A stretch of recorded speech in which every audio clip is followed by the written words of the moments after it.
శ్రీ గురుభ్యో నమ. శ్రీ మహాగణాధిపతయే నమ. శ్రీ లక్ష్మీ గణపతి పరబ్రహ్మణే నమో నమ. ఈ మధ్య గ్రహస్థితుల గురించి, రాశి ఫలితాల గురించి, ఫలితాలు తెలియచేయమని ఎన్నో సందర్భాలలో వీడియోలు చేయండి గురువు గారు అని తెలియచేయడం జరిగింది. కొన్ని కారణాల వల్ల రాజశ్యామల సహిత దశమహావిద్య, సహస్రయాగములు, సంకల్పం చేసుకున్నటువంటి ఒక కార్యక్రమాల యొక్క అనుష్ఠానాలకు సంబంధించి సమయం అర్చనలకు కేటాయించటం వల్ల వీడియోలు చేసేటువంటి ఒక వ్యవధి నాకు రాలేదు. ఈ సందర్భంలో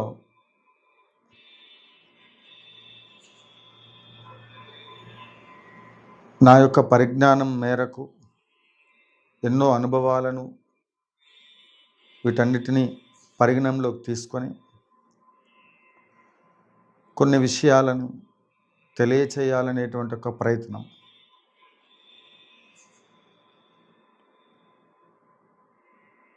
జననీ జన్మ సౌఖ్యానాం వర్ధనీ కుల సంపదాం పదవీ పూర్వ పుణ్యానాం లిఖితే జన్మపత్రిక.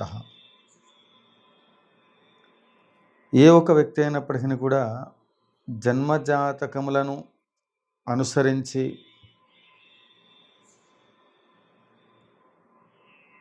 భూత భవిష్యత్ వర్తమానముల గురించి శాస్త్రముల ద్వారా తెలుసుకోవాలి అనే ఆలోచన కరెక్టే. ప్రతి ఒక్క వ్యక్తి ఆ దిశలో నా భవిష్యత్తు ఏమిటి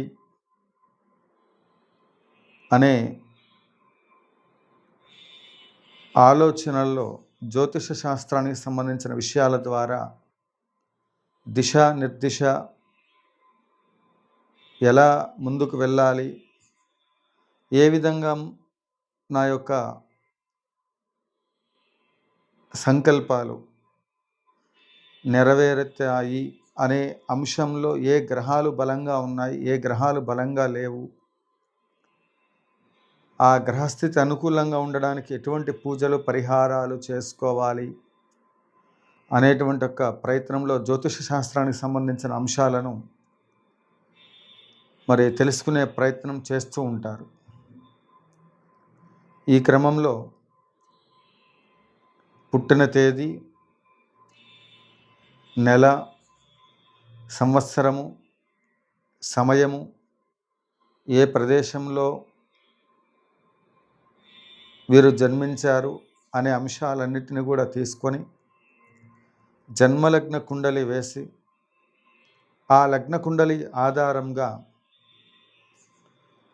ఆ జన్మలగ్నాన్ని అనుసరించే గ్రహాలు లగ్న కుండలిలో ఏ ఏ స్థానాల్లో ఉంటే ఎలాంటి ఫలితాలు వస్తాయో శాస్త్రముల ద్వారా తెలుసుకొని తత్సంబంధమైనటువంటి ఒక పరిహారాలు చేసేటువంటి ఒక క్రమంలో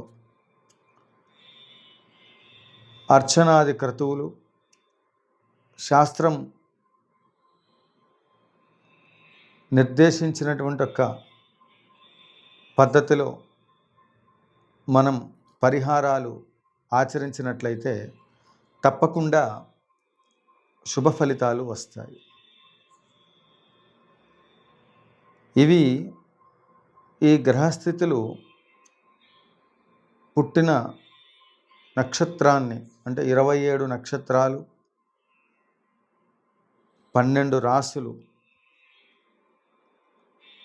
వారి యొక్క జన్మ నక్షత్ర రీత్యా ఏర్పడినటువంటి దశలు, అంతర్దశలు, మహర్దశలు, సూక్ష్మదశలు, ఇలా ఆ వ్యక్తి జీవితానికి ప్రస్తుతం ఎలా ఉంది, ఇంతకుముందు ఏ గ్రహస్థితి వల్ల ఎలాంటి పరిస్థితులు ఉన్నాయి, భవిష్యత్తులో వచ్చేటువంటి ఒక గ్రహస్థితి ఆధారంగా భవిష్యత్తు ఎలా ఉండబోతుంది అనేటువంటి ఒక అంశాలని తెలుసుకునేటువంటి ఒక ప్రయత్నం చేస్తూ పరిహారాలు కూడా ఆ పద్ధతిలో ఆచరించినట్లయితే తప్పకుండా ఫలితాలు వస్తాయి. ఆ విధంగా అందరూ ఆచరించి సత్ఫలితాలు పొందుతూ ఉన్నారు కనుకనే జ్యోతిష శాస్త్రానికి అంత ప్రాముఖ్యత ఏర్పడింది. 2019లో కాల సర్పదోష సంబంధమైన అంశాల వల్ల ఈ యొక్క జాతక భాగము అనేటువంటిది, జ్యోతిష శాస్త్రం అనేటువంటిది ఒక వ్యక్తి జీవితమే కాకుండా ప్రకృతిలో ఉండబడేటువంటి ఒక అనేక అంశాల గురించి కూడా, సామాజికంగా జరిగేటువంటి అంశాల గురించి కూడా తెలియచేస్తూ ఉంటుంది. వాటిని అంచనా వేసి ఫలితాలు చెప్పగలగడం అనేటువంటిది ఆ శాస్త్రం పట్ల అవగాహనతో పాటు దైవ బలం కూడా, ఉపాసన బలం కూడా చాలా అవసరం. ఒక్కొక్కళ్ళు ఒక్కొక్క రకమైనటువంటి ఒక ఫలితాలు ఆ శాస్త్రంలో వారికి ఉండే అనుభవాలను అనుసరించి తెలియచేస్తూ ఉంటారు. అయితే ఎవరు ఏ విధంగా పరిహారాలు చేసినప్పటికీ కొంతమందికి అయినా కూడా ఎలాంటి మార్పులు జీవితంలో రావటం లేదు, అసలు ఈ శాస్త్రం ఉన్నదా అని కష్టాలు తీరక, అనుకున్న సంకల్పాలు నెరవేరక, ఇక జీవితం ఇంతేనా అనుకున్నటువంటి వాళ్ళు వాళ్ళ జీవితాలలో ఉండబడేటువంటి ఒక ఆ పరిస్థితుల దృష్ట్యా శాస్త్రం పట్ల ప్రేమ, ఆప్యాయతలు, ఇవన్నీ భగవంతుడి పట్ల నమ్మకం ఇవన్నీ ఉన్నప్పటికీ కూడా ఇది ఫలితాలు రావడం లేదు, ఎంత పూజ చేసినా విసుగు చెంది కొన్ని రోజులు భగవంతుడికి దూరంగా, భగవంతుడి పైన కూడా అలకగా, ఇంకా నీకు పూజ చేసిన ఏమి ఉపయోగము అని భగవంతుడిని కూడా బెదిరించి, అంటే ప్రేమతో, కోపంతో కాసుమా, ఆ విధంగా ఆ కష్టాల్లో నుంచి బయటికి రావడానికి లేదా వారు అనుకున్న కోరికలు నెరవేరడానికి ఇక ఈ శాస్త్రములు ఇవన్నీ వేరు వేరు అని చెప్పేసని, ఇక ఎవరు ఏం చెప్పినా ఇందులో ఉపయోగం లేదు అని విసుగు పొందినటువంటి వాళ్ళు కూడా ఉండే ఉంటారు. ఈ శాస్త్రములలో ఇప్పుడు ప్రస్తుతం జరుగుతున్నటువంటి ఒక పరిస్థితులన్నిటినీ కూడా గమనిస్తే 27 నక్షత్రాలు, 12 రాశులకు సంబంధించినటువంటి ఒక ఫలితాలు ఒక్కొక్కరు ఒక్కొక్క పద్ధతిలో చెప్పటం, అట్లనే ఆ ఫలితాలు అనేటువంటివి మీకు ఒక వారం రోజుల్లోనో లేకపోతే ఒక 10 రోజుల్లో మీకు రాజయోగం పడుతుందనో, లేదంటే ఈ రాశి వారికి రేపు మధ్యాహ్నం 12 గంటల్లోపు అద్భుతాలు జరుగుతాయనో అనేక రకాలుగా వీడియోలని మనం యూట్యూబ్లో చూస్తూ ఉన్నాం.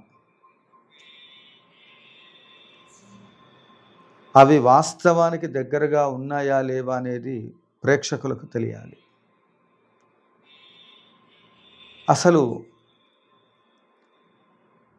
ఎందుకు ఈ మధ్యకాలంలో ఈ సోషల్ మీడియా ద్వారా న్యూస్కు సంబంధించినటువంటి ఒక సామాజిక పరమైనటువంటి ఒక వార్తాంశాలు, ఇతరత్ర శాస్త్రములకు సంబంధించినటువంటి ఒక అంశాలు, వీటన్నిటికంటే కూడా ఎక్కువగా ఇప్పుడు ప్రాచుర్యంలో యూట్యూబ్ ఛానల్స్లో రాశి ఫలితాలకు సంబంధించినటువంటివి ఎక్కువగా, అట్లనే దశమహావిద్యా సంబంధమైన దేవతల గురించి ఎక్కువగా,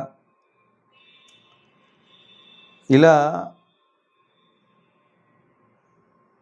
కొన్ని అంశాలపైన ఎక్కువగా వీడియోలు వస్తూ ఉన్నాయి. శాస్త్రముల పట్ల అభిలాష ఉండి వాటిని తెలుసుకోవాలనేటువంటి జిజ్ఞాస ఇవన్నీ కలిగి ఉండి వీటిని ఆచరించే ప్రయత్నంలో తిరిగి ఆ చెప్పిన ఫలితాలు జరగక విరక్తితో శాస్త్రముల పట్ల అవహేళనగా మాట్లాడే స్థితికి ఈ శాస్త్రం రాను రాను కొంతమంది యొక్క మరి ఆ చెప్పేటువంటి ఒక ఫలితాల ద్వారా రాబోయే కాలంలో అలాంటి పరిస్థితులు వస్తాయేమో అనేటువంటిది కొంత ఆలోచించే అంశంగా నేను భావన చేస్తూ ఉన్నాను.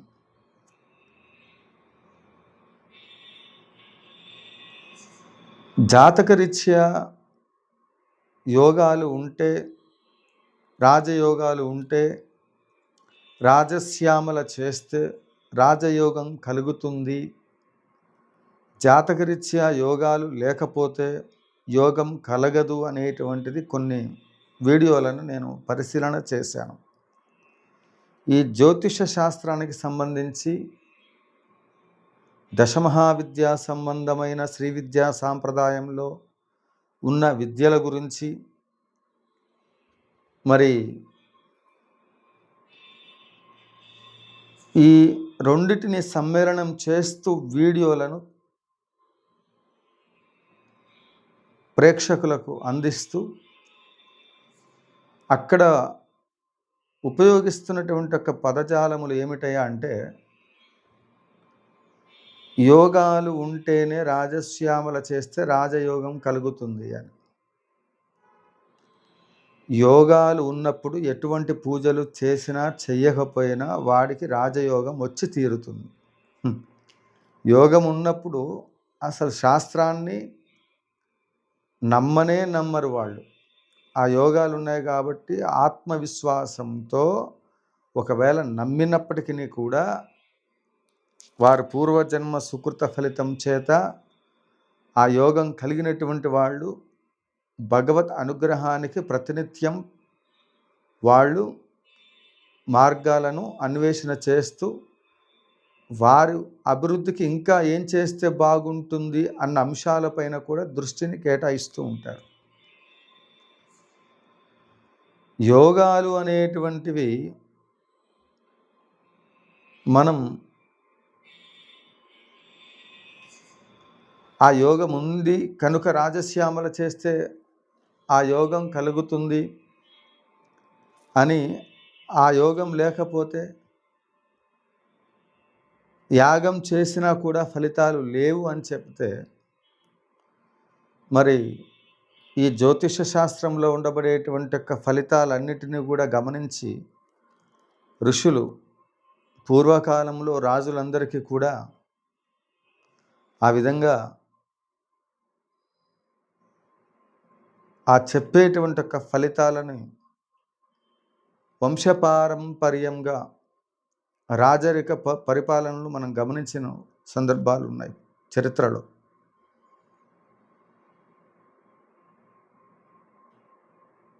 బాగా డెప్త్గా వెళ్ళి ఆలోచన చేస్తే ఈ జ్యోతిష శాస్త్రానికి దశమహావిద్యా సంబంధమైనటువంటి ఒక యోగాలనిచ్చే ఉపాసన సంబంధమైన దేవతలకు మరి ముడిపెట్టి ఒక పైశాచికమైన ఆనందాన్ని పొందే క్రమంలో యోగాలు ఉంటేనే రాజశ్యామల చేస్తే యోగం వస్తుంది అని చెప్పటం అది ఎక్కడో నా మనసును కొంచెం బాధ పెట్టే అంశంగా అనిపించింది. ఎందుకు అంటే యోగం ఉంటేనే భగవంతుడు వరం ఇస్తాడు అనేటువంటిది అక్కడ చెప్పకనే చెప్తున్నటువంటి ఒక అంశం. ఎప్పుడైనా ఒకటి గుర్తుపెట్టుకోండి, సూటిగా ఒకటే చెప్తున్నాను, ఎంతటి వ్యక్తికైనా సరే ఎటువంటి యోగాలు లేకపోయినా కూడా భగవంతుడిని ఒక రాజశ్యామల అమ్మవారనే కాదు, నీవు నమ్ముతున్నటువంటి ఒక దేవతా స్వరూపం, నీకు ఏ భగవంతుడంటే ఇష్టమో ఆ భగవంతుడిని స్తోత్రముల ద్వారా, మంత్రముల ద్వారా, దర్శనాల ద్వారా, కాలి నడకన ద్వారా కొంతమంది భక్తులు ఆ ఆలయానికి, ఆ నమ్ముకున్న దేవతల దగ్గరికి మరి వెళ్ళి మొక్కులు చెల్లించుకుంటుంటారు అనేక మార్గాలలో.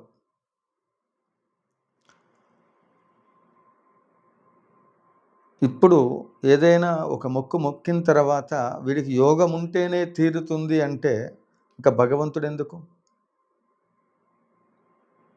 భగవంతుడి కోసం పరితపిస్తూ ఉంటే ఆ పరితపించేటువంటి ఒక సమయంలో ఆ భగవంతుడు మన పైన తన యొక్క కృపను మనకు అందించడానికి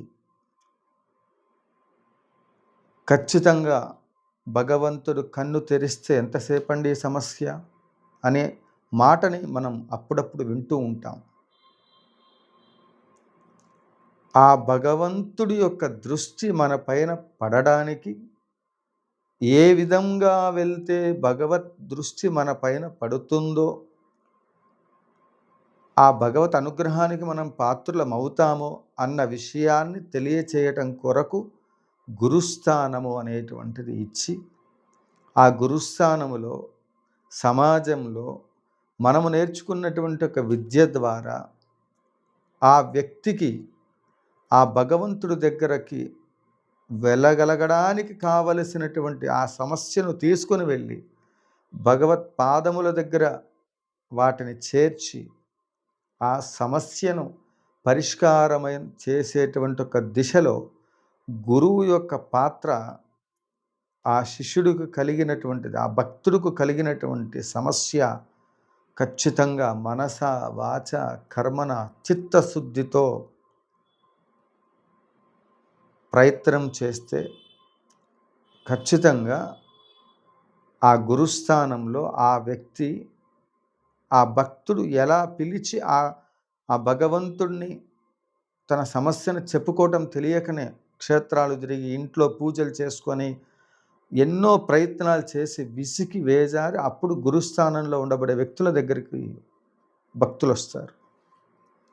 అప్పుడు ఆ స్థానంలో ఉండబడే వ్యక్తి ఆ సమస్యకు పరిష్కారం చూపించేటువంటి ఒక ప్రయత్నంలో ఎలాంటి ఫలితాలు అంటే ఆ భక్తుడి కోరిక తీరేంత వరకు ఆ భక్తుడికి కలిగిన సమస్యను పరిష్కారం అయ్యేంత వరకు ఆ సమస్యను అనుసరించి పూర్తి స్థాయిలో సంస్కారవంతమైనటువంటి ఒక కార్యక్రమాలు ఎందరో మహానుభావులు ఇప్పటికీ చేస్తూ ఉన్నారు. అలాంటి వాళ్ళు ఉన్నారు.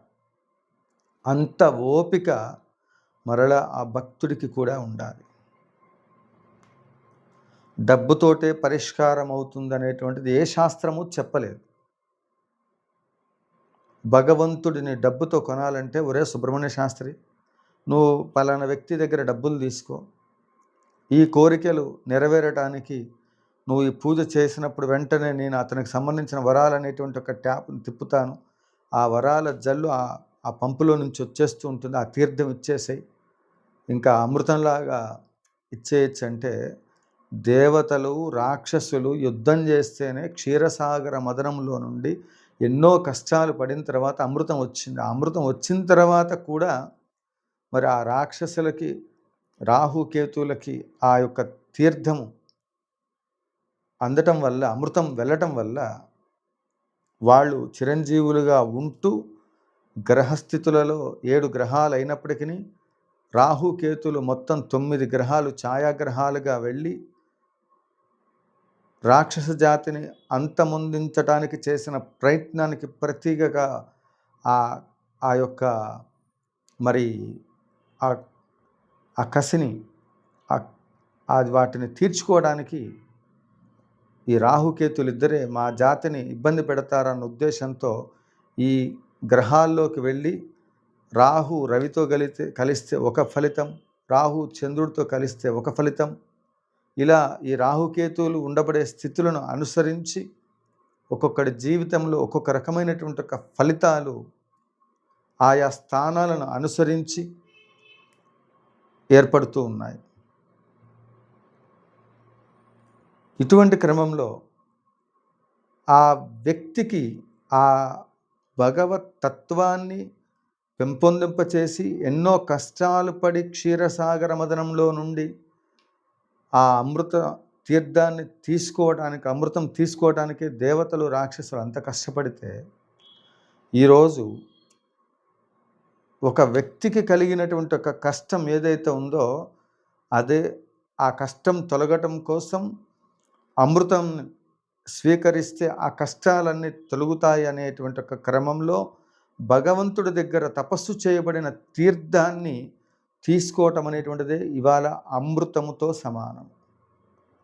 రాహుకేతులు ఏ విధంగా అయితే వచ్చి గ్రహాలలో దూరి దేవతల్లో ఆ రూపంలో అక్కడికి వచ్చి విష్ణుమూర్తి మోహిని రూపంలో అమృతాన్ని అందరికీ పంచుతూ పొరపాటున ఈ రాహుకేతులకు ఇవ్వటం వల్ల మరి ఏ విధంగా వాళ్ళకి ఆ స్థితి వచ్చిందో అలానే మనం భగవంతుడిని అర్చించి సాధన చేసే మార్గంలో అమృతం రావటం కోసం చేసే ప్రయత్నాలు కూడా నిజంగా సాధన చేసేటువంటి వాళ్ళకి నిజంగా భగవంతుడి దగ్గరికి వెళ్ళేటప్పుడు ఆ భగవంతుడి దగ్గరికి వెళ్ళి ఆ ప్రాబ్లమ్స్ అన్నీ క్లియరెన్స్ చేసుకోవడం కోసం చేసే ప్రయత్నాలు కూడా క్షీరసాగర మదనం జరిగే సమయంలో ఎన్ని కష్టాలు అటు రాక్షసులు పడ్డారు, ఇటు దేవతలు కూడా ఆ కష్టాలని పడ్డారు. అమృతం వచ్చేంత వరకే కష్టం. అమృతం వచ్చిన తర్వాత ఎప్పుడు చిరంజీవులుగానే ఉన్నారు వాళ్ళు కదా. అందుకే రాహుకేతుల వల్ల సమస్యలు వస్తున్నాయి. భగవత్ తత్వం శక్తి ఎక్కువగా ఉంది కాబట్టి ఆ భగవంతుణ్ణి ఆరాధించటం వల్ల ఆ కష్టాలు తొలగుతూ ఉన్నాయి. భగవంతుడు ఉన్నది నిజం, రాహుకేతుల మాదిరిగానే దుష్టశక్తులు ఉన్నది నిజం. మనకున్న సమస్య అనుసరించి ఆ స్థాయికి తగ్గటువంటి ఒక భగవత్ అర్చన, యజ్ఞము, యాగము అనేక మార్గాలలో ఆ భక్తిని, ఆ పుణ్యాన్ని, దైవ బలాన్ని పెంచుకోవాలి. ఆ పెంచుకునే క్రమంలో ప్రాబ్లమ్స్ ఖచ్చితంగా వస్తాయి. ఎందుకు అంటే దుష్టశక్తి ప్రభావం అనేటువంటిది మన పైన ఎక్కువగా ఉన్నప్పుడు దైవబలం కాస్త ఆలస్యంగా పనిచేస్తూ ఉంటుంది. ఎందుకంటే అది శాశ్వతంగా మంచి ఫలితాలను ఇస్తుంది. దుష్టశక్తి ప్రభావము తాత్కాలికంగా ఉన్నప్పటికీ మనిషి జీవితంలో ఇప్పటివరకు సాధించిన ఫలితాలన్నింటినీ కూడా ఒక్కసారిగా కుప్పకూలేటట్లుగా చేస్తుంది. ఒక 100 లీటర్ల పాలల్లో ఒక విషపు చుక్క పడితే అది మొత్తం విషపూరితమైనట్లు జీవితంలో ఇప్పటివరకు ఎన్నో అభివృద్ధి కార్యక్రమాలు సాధించి ఇక మా జీవితం ప్రశాంతము, ఎలాంటి కష్టాలు లేవు, మా జీవితం చాలా బాగుంటుంది అని అనుకున్నటువంటి వాళ్ళ జీవితంలో ఆకస్మికంగా అసలు ఎటు చూసినా కూడా దారి లేక జీవితం మొత్తం తలకిందులై ఎటు వెళ్ళాలో తెలియక సుడిగుండంలో పడి కొట్టుకున్నట్లుగా మరి పరిస్థితులు మారుతూ ఉంటాయి. ఇది దుష్టశక్తి ప్రభావం. ఆ దుష్టశక్తి ప్రభావం వల్ల ఆ జీవితంలో ఆకస్మికంగా వచ్చేటువంటి ఒక ఆ గండాలన్నిటినీ కూడా తప్పించుకోవాలంటే మనం ఆ గండాల గురించి రోజు తెలుసుకోవడమేనా? లేదు, ప్రతిరోజు వార ఫలితాలు, దినవారీ ఫలితాలని, లేదా 24 గంటలు ఇక మనం చేయవలసిన నిత్య నైమిత్తిక కర్మలన్నింటినీ కూడా పక్కన పెట్టేసి మన భుక్తి కోసం చేయవలసినటువంటి ఒక కార్యక్రమాలన్నీ పక్కన పెట్టి ఎప్పుడో ఏదో జరుగుతుందని ఒక భయంతో నిరంతరం దేవాలయాలు, క్షేత్రాల చుట్టూ తిరిగి పూజలు, పునస్కారాల పేరుతో డబ్బులు ఖర్చు పెట్టి అట్నుంచి కూడా రిజల్ట్ రాక డబ్బులు పోతున్నాయి అనేటువంటి ఒక భయం ఒక పక్క, అంటే సమస్యకి ఇంకొక సమస్య, సమస్యకి ఇంకొక సమస్య, ఇలా ముందుకు వెళ్తున్న పరిస్థితుల్లో మరి ఈ దుష్టశక్తి, దైవశక్తి ఈ రెండింటి మధ్యలో కొట్టుమిట్టాడుతున్న ఈ సమయంలో మనం భగవంతుడి దగ్గరికి వెళ్ళి ఏ విధంగా మనం కష్టాల్లో నుంచి బయటకు రావాలి, శాశ్వతమైనటువంటి ఒక పరిష్కారం ఏమిటి? రాశి ఫలితాల్లో ఇతరత్ర ఫలితాలు చెప్పే వాటి గురించి నేను అపహాస్యం చేసి నేను మాట్లాడటల్లా. వాటి పట్ల మీకు ఎంతో అవగాహన, ఎందరో వాటన్నిటిపైన ఇప్పుడు ఆ చెప్పే ఫలితాలు నేను చెప్తూ ఉంటాను. ఒక జాతక జన్మలగ్న కుండలికి సంబంధించిన ఫలితాలు రాయటానికి, ఒక జాతకం రాయటానికి నాకు ఒక రోజు టైం పడుతుంది పూర్తిగా.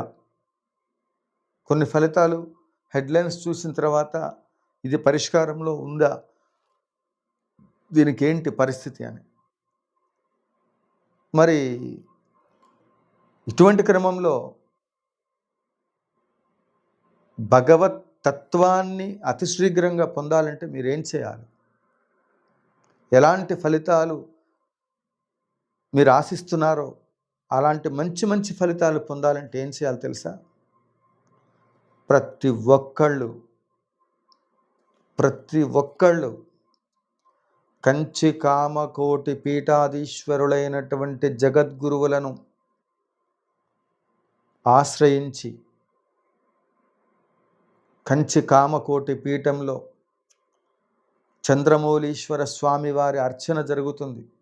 శ్రీ శ్రీ శ్రీ శ్రీ శ్రీ శంకర విజయేంద్ర సరస్వతి స్వామివారు, శ్రీ శ్రీ శ్రీ శ్రీ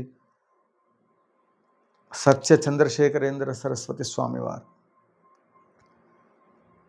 మీరు ఆ విధంగా కంచి స్వామివారు, ఆ ఆదిశంకరాచార్యుల వారు కైలాసం నుండి తీసుకొచ్చిన ఆత్మలింగానికి ఆ కామాక్షి తల్లి శ్రీచక్రార్చన, ఈ తీర్థం, ఇవన్నీ నిరంతరం చేస్తూ ఉంటారు. కామకోటి పీఠంలో ఏ ఒక్కరు ఎవరి దగ్గర నుండి ఏమీ ఆశించరు, మీకు చేతనైంది చెయ్యమంటారు. అలా ఇప్పటికీ సహస్ర యాగాలు పూర్తి చేసుకొని రాజశ్యామలా సహిత దశమహావిద్యా స్వర్ణ దేవాలయ నిర్మాణ సంకల్పం చేసి ఈ ఉపాసనా మార్గంలో ఎవరైతే దశమహావిద్యలు ఉపాసన చేస్తున్నారో ఇక మునుముందు ఉపదేశం పొంది రాబోయే తరాలకు ఒక ఆధ్యాత్మికమైన తపోశక్తి కేంద్రాన్ని, మనం డబ్బులు సంపాదిస్తే ఆ డబ్బును డిపాజిట్ చేయడానికి బ్యాంకులు ఎట్లయితే వేసి వంశపారంపర్యంగా వాటిని ఆ వంశస్థులకి అందించాలనుకుంటామో, ఈ శ్రీ విద్యా సాంప్రదాయాలు, ఈ యొక్క దశమహావిద్యలు, వారాహి అమ్మవారి పూజలు, ఇవన్నీ కూడా నిష్ణాతులు, నిపుణులు, ఆధ్యాత్మికమైన సాధనలో ఉన్నటువంటి వాళ్ళు అవి చేసి ఆ తీర్థాన్ని మీరు స్వీకరిస్తే శీఘ్రమైన ఫలితాలు వస్తాయి.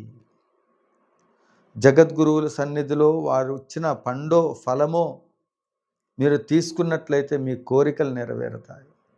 క్షేత్రాలకు వెళ్ళి మీ జాతకరీత్యా ఉండబడేటువంటి మరి ఆ దోషాలు నివారణకు ఆయా క్షేత్రాల్లోకి వెళ్ళి దర్శనం చేయటం వల్ల ఏ క్షేత్రానికి వెళ్తే మీ సమస్య పరిష్కారం అవుతుందో శాస్త్రం తెలియచేస్తుంది. అత్యంత తీవ్రమైనటువంటి దోషాలు ఉంటేనే పరిహారాలు, లేకపోతే దేవతా దర్శనంతో అత్యంత పుణ్య ఫలితాలని మనం పొందవచ్చు.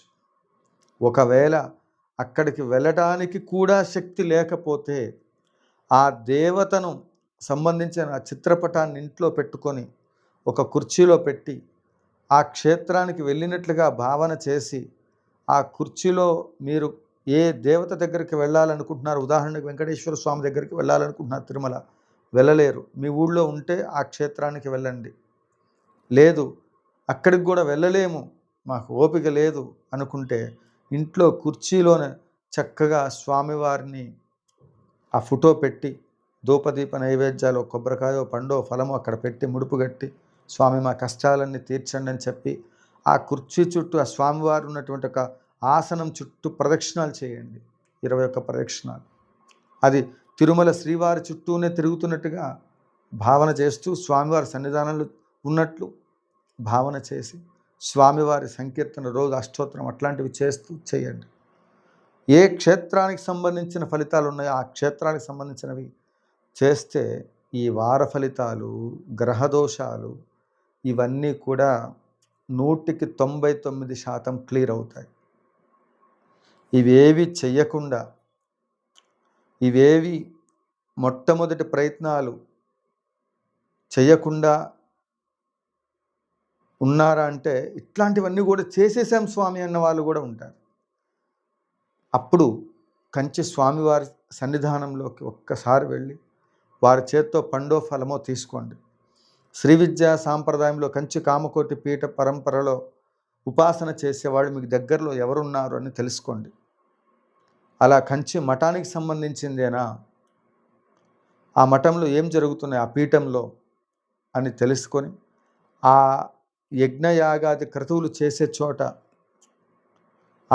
అక్కడికి వెళ్ళినప్పటికీ కూడా శ్రీచక్రార్చన, నవావరణార్చన ఎక్కడ జరుగుతుందో తెలుసుకోండి.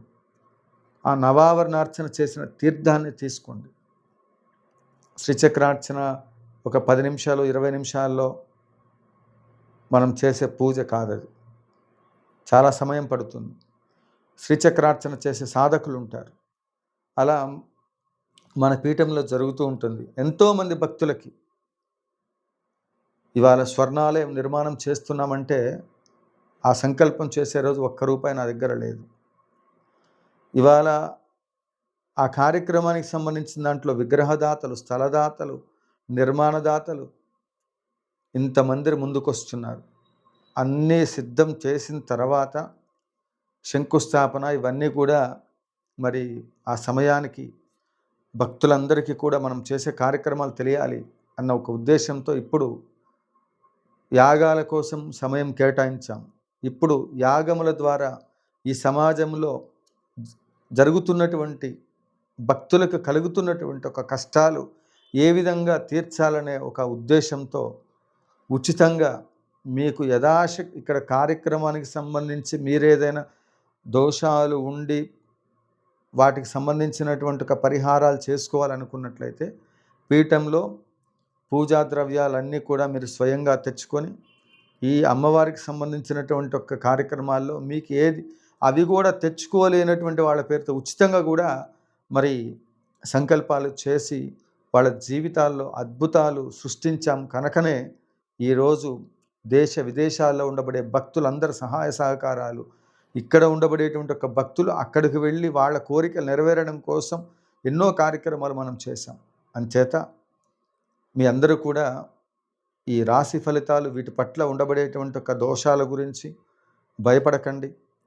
మీకు ఉండబడేటువంటి ఒక కోరికలు, సంకల్పాలు తీర్చడానికి ఇప్పుడు కాశీక్షేత్రంలో వారాహి నవరాత్రులకు సంబంధించి లోకక్షేమం కోసం యాగాన్ని సంకల్పం చేశాం.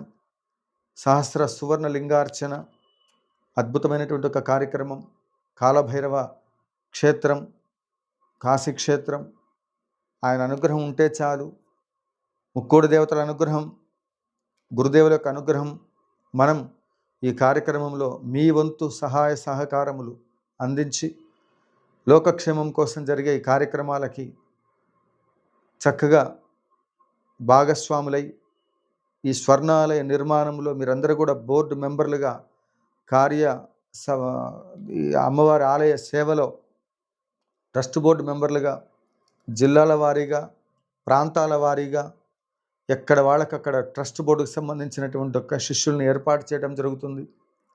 ఆసక్తి ఉన్నటువంటి వాళ్ళు ఈ ఆలయానికి సంబంధించినటువంటి ఒక మరి సేవ, స్వర్ణాలయ నిర్మాణంలో మేము కూడా భాగస్వాములై సేవ చేద్దాం అనుకునేటువంటి వాళ్ళు మీరు కామెంట్లలో మీ యొక్క డీటెయిల్స్ అన్నింటినీ కూడా పంపించండి.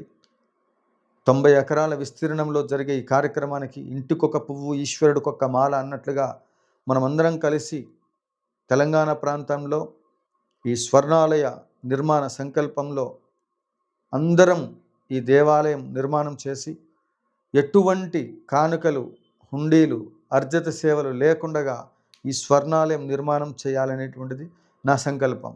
అందుకే చాలా కష్టంగా ఉంది.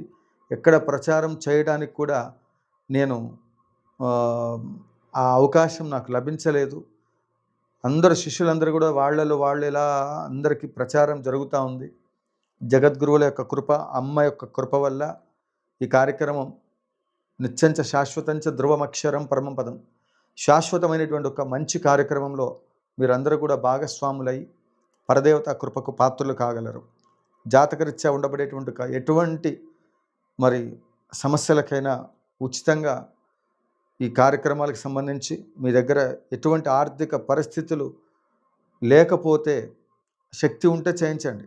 శక్తి లేదు, ఆ ద్రవ్యాలు కూడా తెచ్చుకోలేము అంటే పీఠంలో మీకు ఉచితంగా సంపూర్ణంగా పూజా కార్యక్రమాలు 100% నిర్వహించడం జరుగుతుంది. జయ జయ శంకర, హర హర శంకర, కాంచీ శంకర, కామకోటి శంకర, జై కామాక్షి.